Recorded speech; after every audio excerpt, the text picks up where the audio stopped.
வணக்கங்க. நம்ம கூட்டு குடும்ப சமையலில் இன்றைக்கி கேரட் துருவல் சாம்பார் தான் வைக்க போகிறேங்க. வாங்க அதை எப்படி செய்யலான்னு பார்க்கலாம் வாங்க. அதுக்கு நான் அதை புளி கரைச்சி ஊற்றுறேன் பாருங்கள். ஒரு பாத்திரத்தை வச்சு கப்பு தண்ணி ஊற்றுறேங்க. நாம் இந்த புளியிலே கொஞ்சம் மஞ்சள் போட்டுக்கலாம், கொஞ்சம் சாம்பார் தூள், உப்பு போட்டுக்கலாங்க. நான் இந்த புளியிலே ஒரு கேரட் துருவி எடுத்துருக்கேன்னு பாருங்கள். இதில் ஒரு கப்பு வந்திருக்கு, இதையும் போட்டுக்கலாம். கேரட் துருவல் சாம்பார் சூப்பராக இருக்குங்க. நல்லா கொதிச்சு வரட்டும். நல்லா இந்த புளியெல்லாம் பச்சை வாசம் போய் வந்துடுச்சு பாருங்கள். கேரட் போட்ட கப்லேயே ஒரு கப்பு பருப்பு வேக வச்சு வச்சுருக்குறேங்க, துவரம் பருப்பு. இதையும் போட்டுக்கலாம்.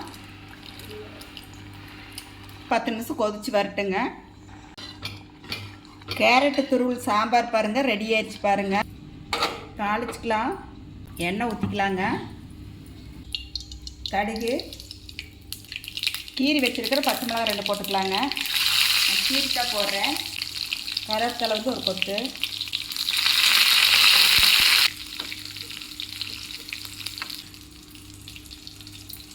சாம்பாரில் ஊற்றிக்கலாம்.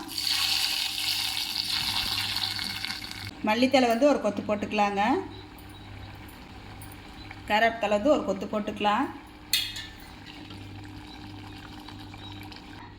கேரட் துருவல் சாம்பார் சூப்பராக ரெடி ஆயிடுச்சு. எல்லோரும் வாங்க சாப்பிட்லாம் வாங்க. நீங்களும் உங்கள் வீட்டில் செஞ்சு சாப்பிட்டு பார்த்துட்டு எப்படின்னு சொல்லி சொல்லுங்கள். எங்கள் வீடியோ பிடிச்சிருந்தா லைக் பண்ணி ஷேர் பண்ணுங்கள். நன்றிங்க.